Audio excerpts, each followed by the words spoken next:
vamos a abordar precisamente lo relacionado con el misterio de la encarnación y es cómo confluyen la naturaleza divina y humana en Cristo Jesús. Tratar de responder precisamente esa pregunta del tú cómo eres. Y frente a esto también podríamos citar a Juan cuando dice que el mismo Dios verdadero, que proviene de la misma naturaleza del Padre y que muestra también al Padre, refiriéndose precisamente a Jesús. También vamos a abordar un poco de cuáles son las diferentes formulaciones dogmáticas que hacen los cuatro concilios universales, que creo que esto es muy importante que nosotros lo tengamos presente. Los cuatro concilios universales, cuatro concilios ecuménicos, que hacen una formulaciones muy importantes en cuanto a la Santísima Trinidad, en cuanto a la naturaleza de Cristo Jesús, también el papel que María cumple en la historia de la salvación.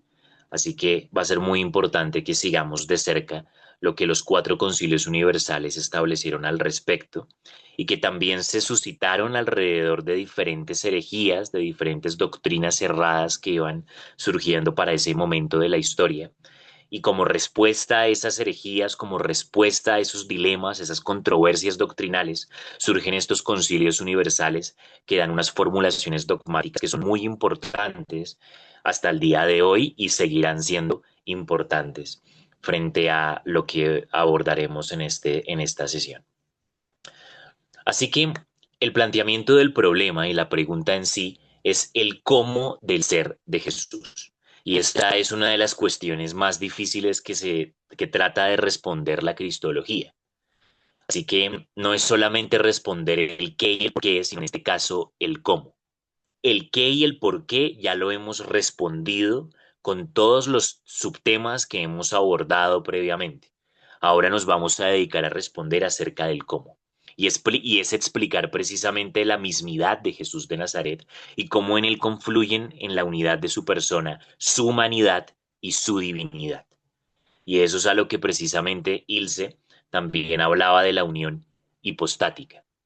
Así que precisamente eso es lo que nosotros vamos a abordar en el día de hoy y es importante que nosotros también sepamos que en Cristo confluyen precisamente ambas naturalezas. Es verdadero Dios, pero también es verdadero hombre. Y frente a esta formulación, frente a esta afirmación que parece muy clara para nosotros en nuestros días, hay que decir que para los primeros siglos del cristianismo levantó muchas controversias.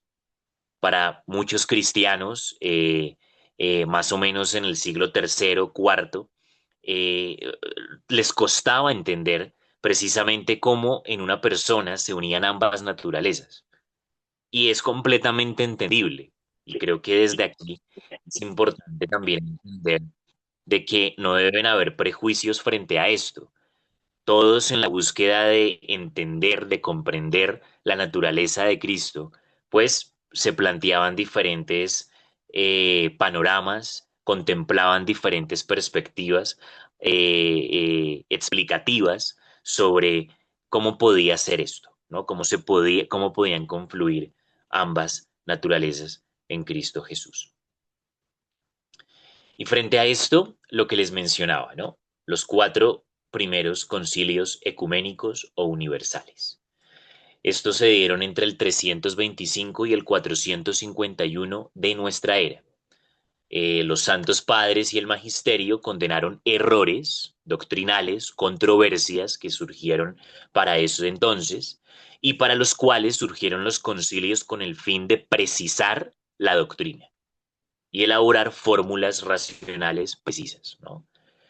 En ese orden de ideas, estos concilios universales también establecieron las bases y los fundamentos para toda la doctrina trinitaria, para la doctrina acerca de Cristo y para la doctrina acerca de María. Y cada uno de estos concilios que se dieron en momentos distintos responden a circunstancias distintas, aunque relacionadas entre sí, y precisamente dan unas formulaciones que se podrían sintetizar en en esa línea que ustedes están viendo en la diapositiva. El Concilio de Nicea, en el 325, formula la divinidad del Hijo, ¿no? Habla precisamente sobre la divinidad del Hijo. Ya vamos a entrar en detalle sobre cada uno de estos concilios, pero primero para que ustedes tengan este esquema. Entonces, el Concilio de Nicea, en el 325 de nuestra era, hace una formulación dogmática acerca de la divinidad del Hijo. El Concilio de Constantinopla, en el 381, hace una formulación sobre la divinidad del Espíritu Santo. El Concilio de Éfeso, en el 431 de nuestra era, habla sobre la unidad de persona en Cristo Jesús, ¿no? Pero también sobre el papel de la Virgen María dentro de la historia de la salvación. Eso también lo vamos a ver ahora más adelante, pero vamos a entrar mucho más en detalle cuando veamos el módulo de Mariología mucho más adelante a lo largo de nuestro curso de teología dogmática o sistemática. Y finalmente, el Concilio de Calcedonia en el 451 de nuestra era, que hace una formulación sobre lo que precisamente nos atañe en esta parte que vamos a abordar de Cristología, y es las dos naturalezas en una persona, cómo se compenetra en la misma persona de Cristo, cómo confluyen su naturaleza humana y su naturaleza divina. Empecemos entonces con el Concilio de Nicea, que habla precisamente sobre la divinidad del Hijo. El Concilio de Nicea se suscita alrededor de de una herejía o de una enseñanza doctrinal errada, para la cual se constituye el concilio con el fin de precisar la doctrina y responder, argumentar frente a esa postura doctrinal que surgió para ese entonces. Eh, Surge precisamente un maestro llamado Arrio que afirmaba que Jesús era una criatura del Padre, procedía del Padre, pero no era de la misma naturaleza del Padre, era una criatura del Padre. Además de esto, Arrio decía que tuvo un inicio en el tiempo, pero hubo un tiempo en el que no existió y que carecía de alma humana, sustituida por el Verbo.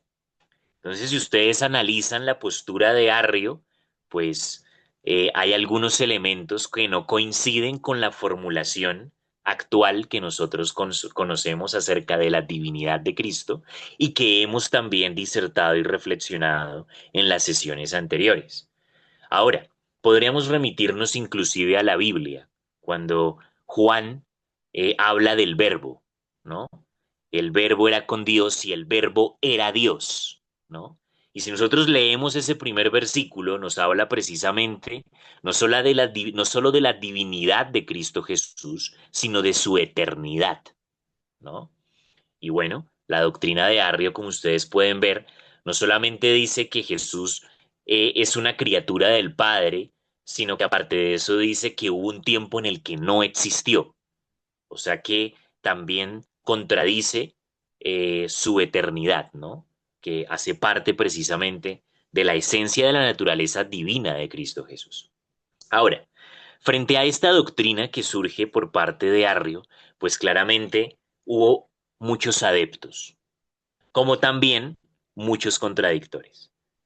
Tanto es así, queridos y queridas, que el mismo emperador Constantino citó o de alguna manera facilitó y favoreció el hecho de que se pudiera constituir este primer concilio.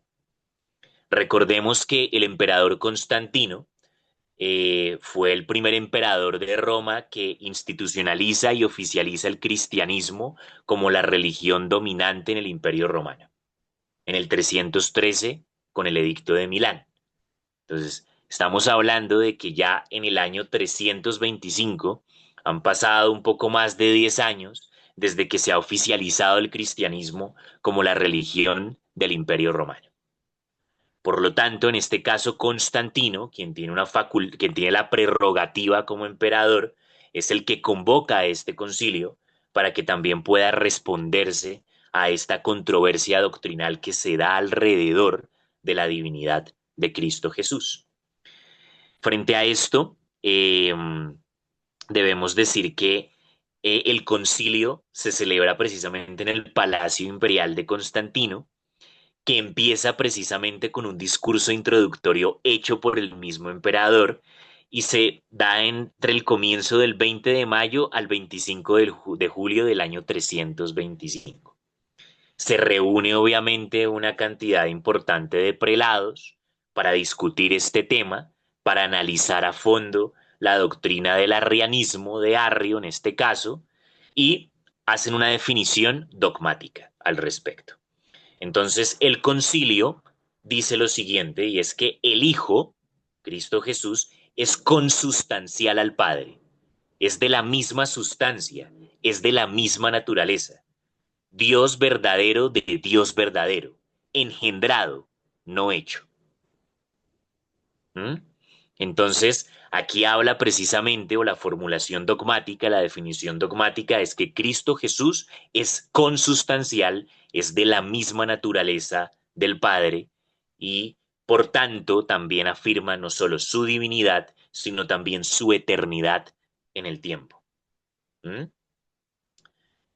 Bien, esto es en síntesis lo que habla precisamente o lo que nos formula el concilio de Nicea. Entonces, afirma o confirma su divinidad y también su eternidad. En el 381 tenemos el concilio de Constantinopla. Entonces, ya ha pasado unas décadas desde la formulación del concilio de Nicea sobre la divinidad de Cristo Jesús, pero eso no quiere decir de que la doctrina del arrianismo haya cesado con eso.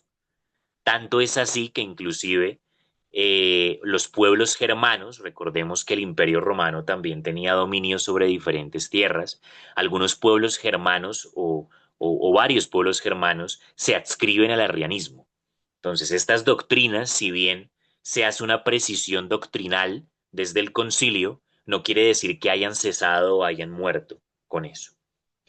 Y frente a eso van surgiendo también otro tipo de doctrinas. Inclusive hay un vestigio del arrianismo que es el semi-arrianismo, ¿sí? Y ya habla justamente sobre el Espíritu Santo y qué es lo que afirman precisamente el semi-arrianismo o los neumatómacos. Y es que aceptan la divinidad de Cristo, que ya formula el Concilio de Nicea en el 325, pero ahora reducen al Espíritu Santo a una criatura del Hijo. ¿Si se dan cuenta un poco de la lógica?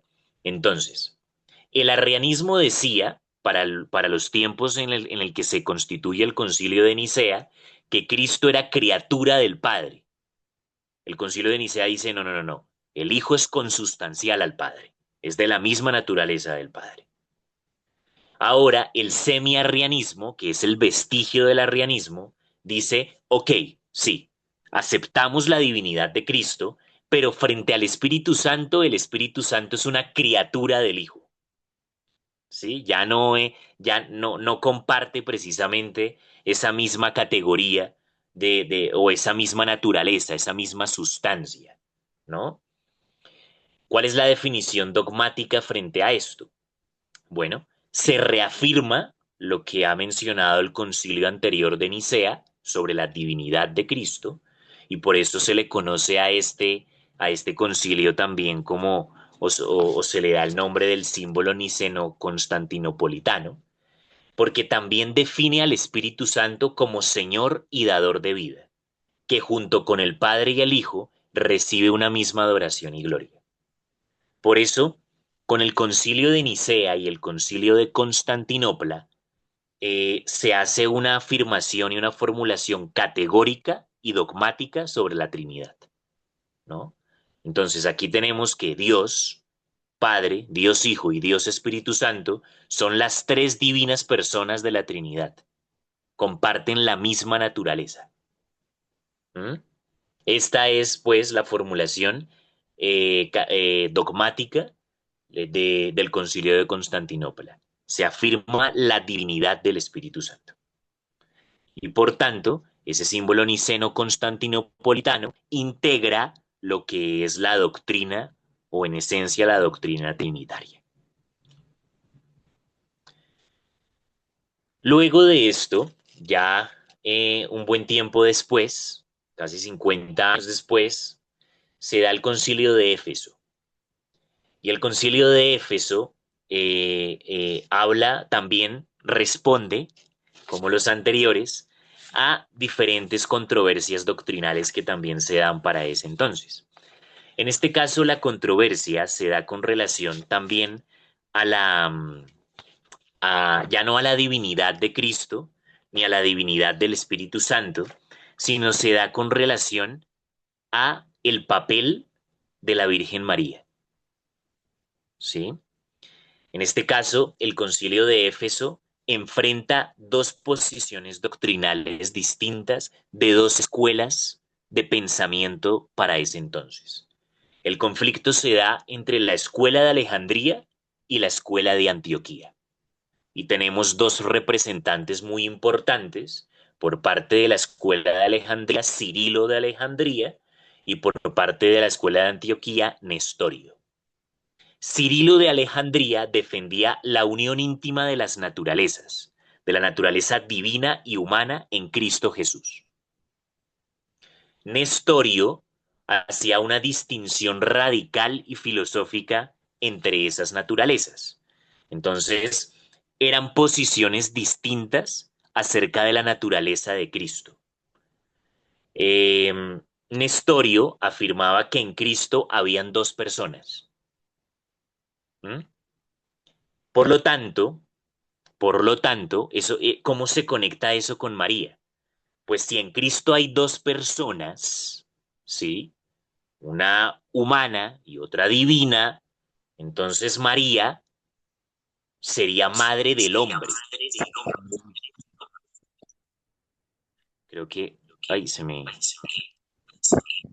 creo que está haciendo interferencia alguien con el sonido.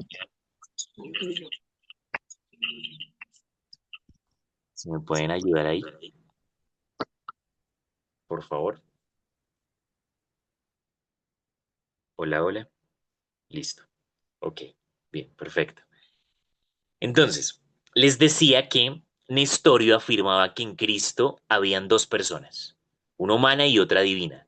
¿Y cómo se conecta eso con María? En que por lo tanto María era madre del hombre, no de Dios. Pero claro, esta visión de Nestorio o del nestorianismo, pues se oponía precisamente a la afirmación que ya se había hecho en el primer concilio, que es el concilio de Nicea, ¿no?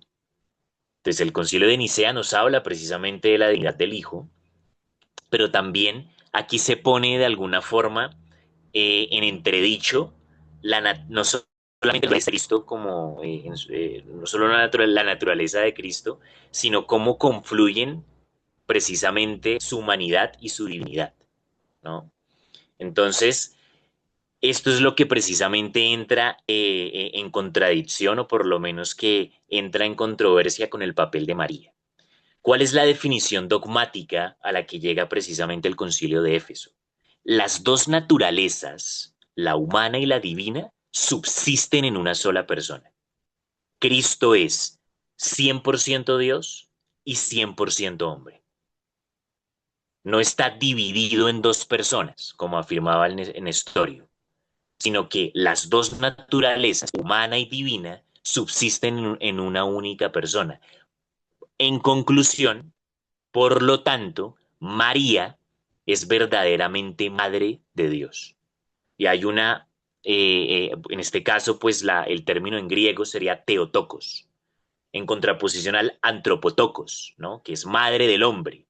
Ya no es madre del hombre, sino que es madre de Dios, ya que en Cristo no habitan dos personas distintas, sino que hay dos naturalezas distintas, la humana y la divina, en una sola persona.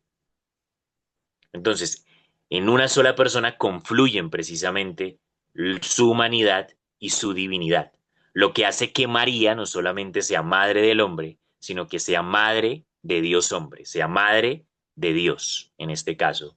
Es la formulación, es la conclusión a la que llega el concilio de Éfeso.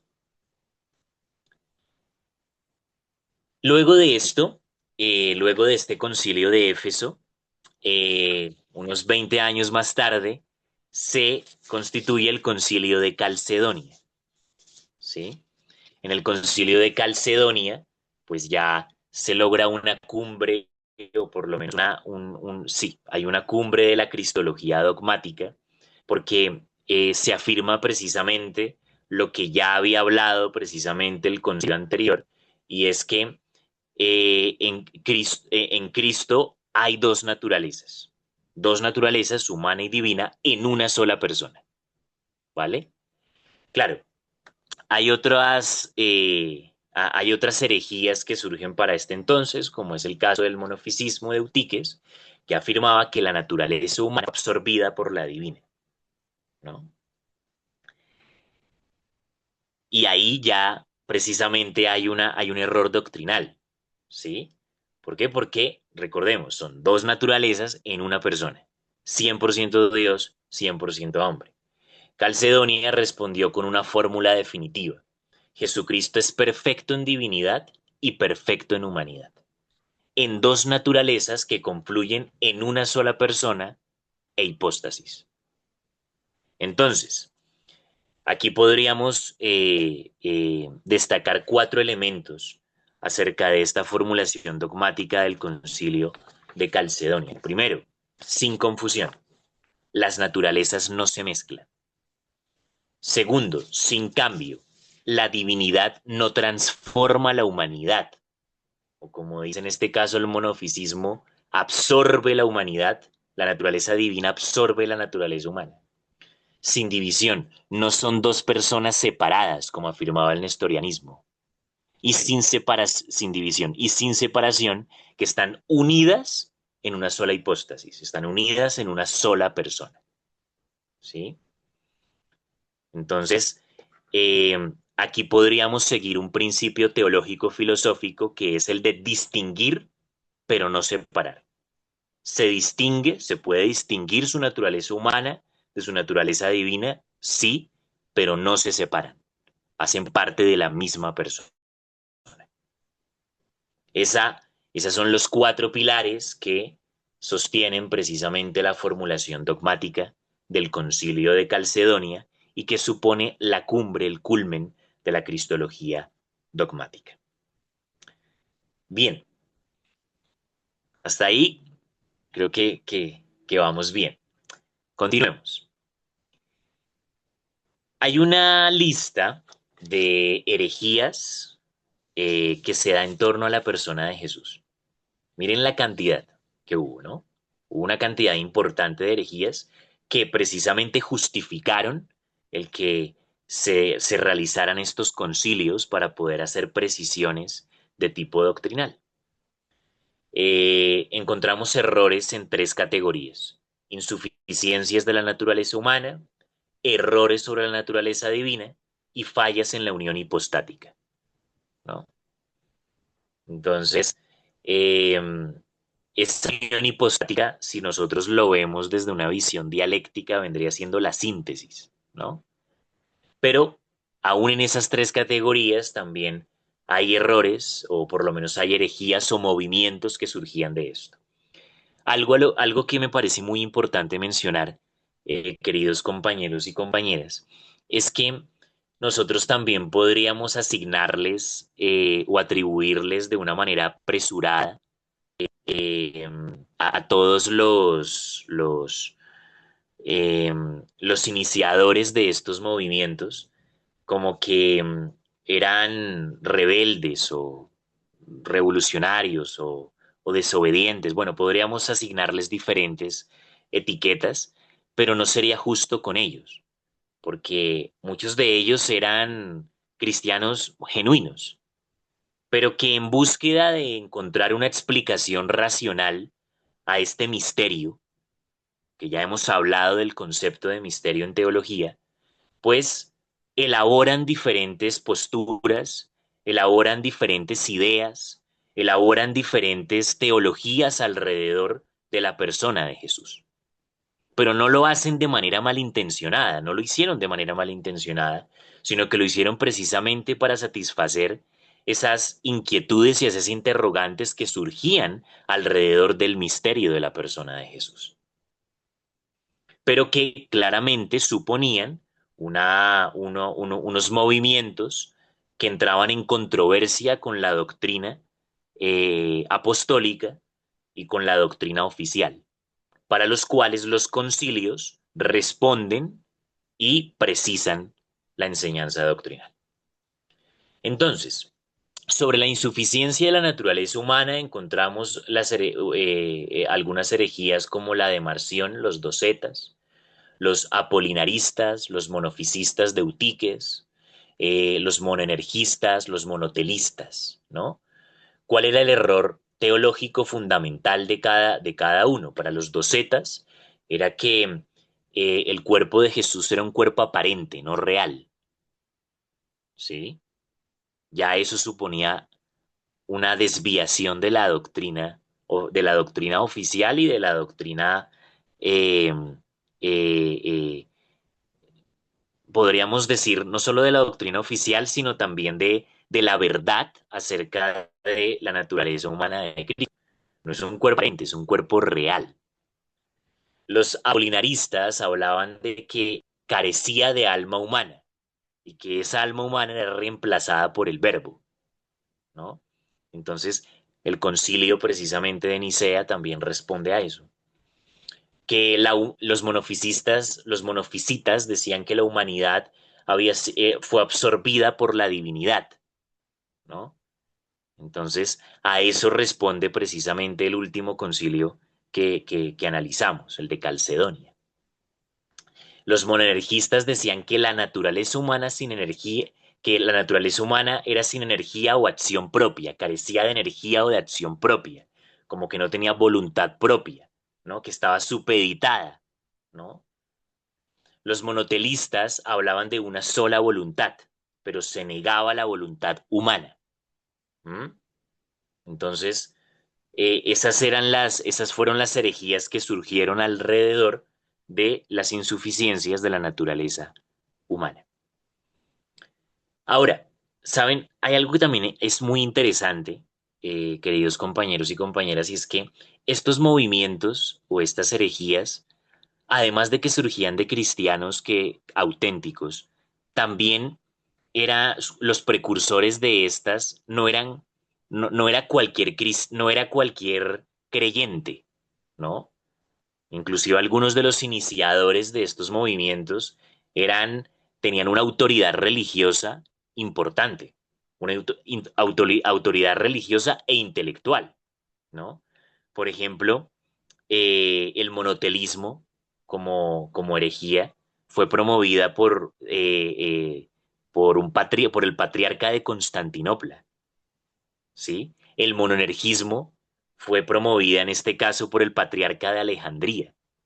O sea, estamos hablando de que algunos de los iniciadores de estos movimientos o de estas corrientes de pensamiento acerca de la persona de Jesús también eran personas que tenían una facultad religiosa e intelectual, o por lo menos una autoridad religiosa e intelectual importante, ¿sí? Que gozaban también de un alto reconocimiento dentro dentro de esa iglesia que ya estaba constituida y que ya había sido oficializada en el Imperio Romano.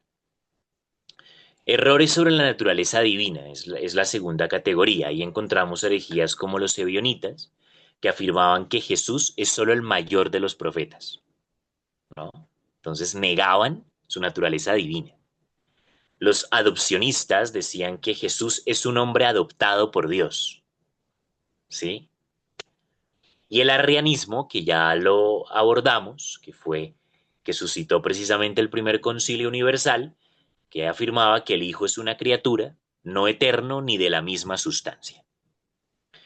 Frente a la tercera categoría, que habla de las fallas en la unión hipostática, encontramos el nestorianismo, que también ya lo tratamos en el tercer concilio, y es que decía que habían dos personas y dos naturalezas yuxtapuestas, sobrepuestas.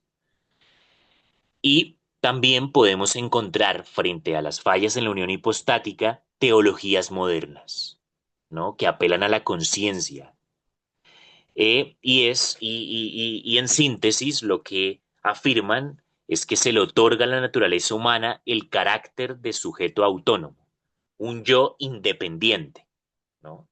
Y eso también pues em, supone precisamente una falla frente a esta formulación de la unión hipostática. Bien, sigamos. Podríamos plantear un debate contemporáneo y es traer a colación nuevamente Calcedonia, ¿no? El concilio de Calcedonia, que recordemos es el culmen de la cristología dogmática, porque afirma que en una persona confluyen dos naturalezas, la humana y la divina, ¿no? A eso es a lo que nos referimos con la unión hipostática. Así que podríamos traer precisamente al debate contemporáneo nuevamente a Calcedonia, ¿sí? Y como eso también podría ponerse o no ponerse en entredicho, sino también entrar a discutirse aún en nuestros días. Ratzinger, el Benedicto XVI, advirtió sobre un nuevo arrianismo y sobre un nuevo nestorianismo. La teología contemporánea tiende a enfatizar unilateralmente la humanidad de Jesús, pero relativiza su divinidad, ¿no? Entonces, por eso, en la anterior diapositiva hablábamos que una de los movimientos actuales, que son las teologías modernas que apelan a la conciencia, también se convertían precisamente en un error teológico fundamental, ¿no? Entonces, se enfatiza en la humanidad de Jesús, pero se relativiza su divinidad viva en la persona del Verbo. En sesiones anteriores, ustedes recordarán que nosotros también hablábamos sobre cómo la cristología dialoga con otras perspectivas seculares, como por ejemplo el marxismo, o cómo dialogaba con el judaísmo. Y ustedes recordarán que la posición de muchos de ellos eh, era que afirmaban la divinidad, la humanidad de Jesús. Inclusive no la cuestionaban y hasta aportaban datos y pruebas al respecto, pero relativizaban su divinidad, ¿no? Y bueno, ese peligro actual es el que también ve Ratzinger frente a ese nuevo arrianismo, nuevo nestorianismo que se da precisamente en el mundo actual. Frente a eso, el magisterio también eh, responde con diferentes documentos, con diferentes declaraciones, como es la Mysterium Filii Dei, el credo del pueblo de Dios, de Pablo VI, y el Dominus Jesus, que nos recuerdan que la humanidad de Jesús es asumida por la persona eterna del Hijo. No existe como sujeto independiente. Entonces, no es que haya una persona por un lado y otra persona por el otro. Es por eso que ponemos en el debate contemporáneo nuevamente a Calcedonia, para afirmar que en Cristo, ¿sí? Que en la persona de Cristo Jesús confluyen una naturaleza humana y su naturaleza divina. Frente a la posición de que afirma unilateralmente su humanidad, pero relativiza y hasta niega de manera soterrada su divinidad. Y aquí debemos establecer principios irrenunciables que hacen parte precisamente de lo que afirmó el Concilio de Calcedonia. Y es que frente a esto debemos decir lo siguiente, y es que claro que se puede seguir construyendo y se puede seguir reflexionando y se puede seguir construyendo una cristología. No quiere decir que cuando hablamos de cristología entonces ya todo ya está cerrado, ya no hay nada que decir al respecto. Claro que sí, pero también parte de unos principios irrenunciables, ¿sí?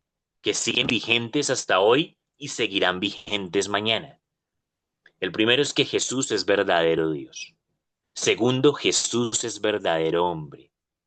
Tercero, las dos naturalezas coexisten, confluyen, se compenetran en la única persona de la Santísima Trinidad. ¿Mm? Entonces, eso es importante que tengamos claro estos tres principios irrenunciables cuando hablamos precisamente de la persona divina de Jesús. ¿Sí? Jesús es verdadero Dios, Jesús es verdadero hombre, y en la persona de Jesús confluyen su naturaleza humana y su naturaleza divina.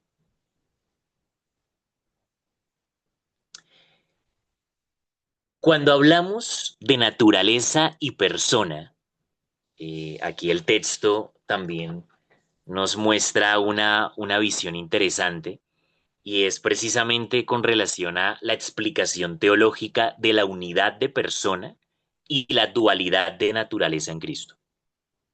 ¿Sí?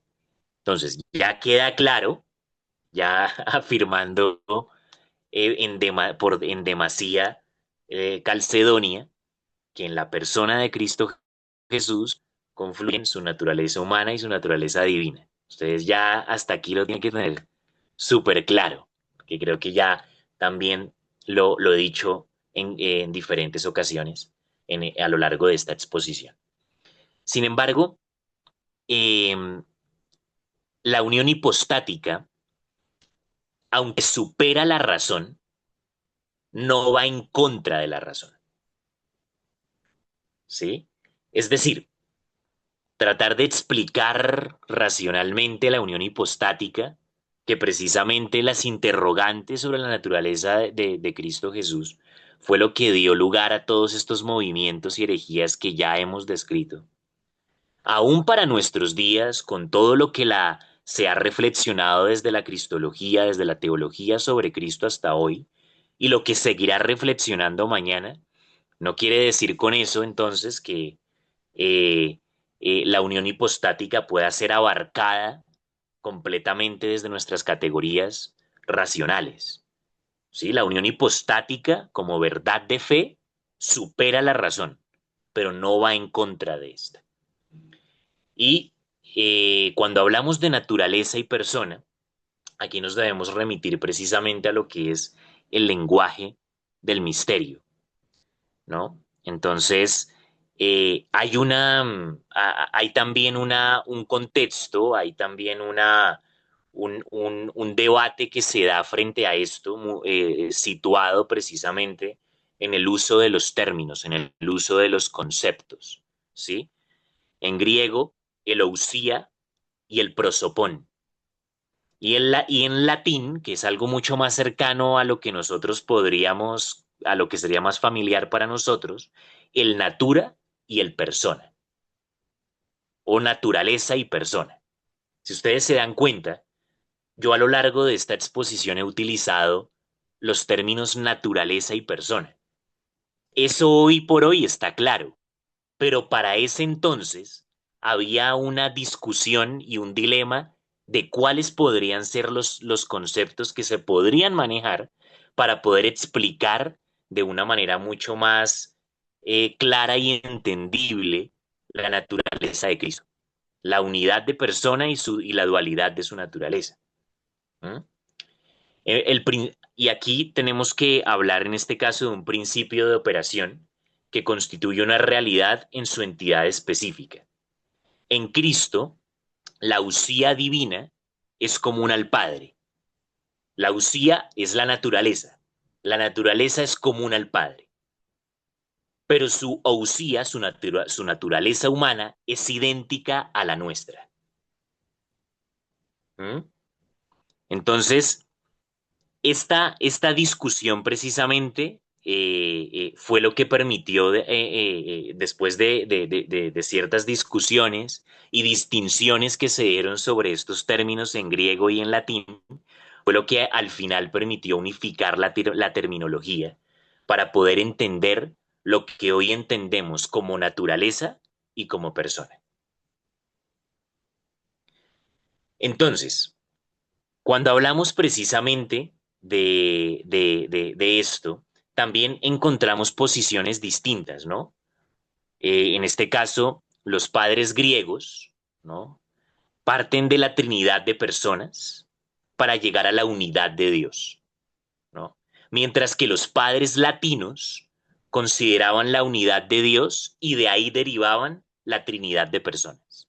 Entonces, como que tanto los padres griegos como los padres latinos tenían como una perspectiva un tanto distinta, pero en concreto, lo que ambos estaban afirmando, los griegos afirmaban que en Dios existen tres hipóstasis y una sola usía, es decir, tres personas y una naturaleza. Y los latinos profesaban que se da una naturaleza y tres personas. Realmente era lo mismo, solo que desde una perspectiva un tanto distinta. Y es por eso que hoy podemos llegar a afirmar precisamente eso, ¿no? Y es que cuando hablamos de la Trinidad como tal, hablamos de una sola usía, de una sola naturaleza, pero hablamos en este caso de tres hipóstasis, de tres personas. Dios es uno en su esencia y trino en su manifestación. Sobre la hipóstasis o prosopón o persona, pues eso ya es un tema que atañe a la siguiente sesión, pero igual es importante decir algo al respecto en esta sesión, en esta presente sesión, y es que el concepto de persona también adquirió su densidad ontológica gracias a la teología cristiana. Entonces, lo que entendemos por persona también contribuyó, hoy por hoy, es algo a lo que contribuyó precisamente la teología cristiana, ¿no? San Basilio, San Agustín, precisamente con sus reflexiones, con el esfuerzo que hicieron de reflexión, de disertación sobre estos temas, lograron desligar ese concepto de naturaleza del concepto de persona. Así que en esta diapositiva ustedes pueden ver en la parte de abajo dos conclusiones muy importantes frente a este tema en particular de esta última diapositiva. En Dios hay una naturaleza y en tres personas. Dios es uno en esencia, en su naturaleza y trino en su manifestación. Por eso hablamos de las tres divinas personas en una sola usía, o usía, en una sola naturaleza. Dios en tres personas. Y en Cristo, la conclusión es que son dos naturalezas en una persona. Naturaleza humana y naturaleza divina que confluyen en la persona de Cristo Jesús. A esas conclusiones podemos llegar con esta sesión y espero que también haya quedado claro para todos ustedes. Esto es algo que quizás tengamos que volver nuevamente, pero espero que a través de estas conclusiones haya quedado lo suficientemente claro para que sigamos disertando en el futuro y sigamos recorriendo este camino de Cristología, que empezamos hoy respondiendo a la pregunta, tú, Jesús, tú, Cristo Jesús, ¿cómo eres? Gracias.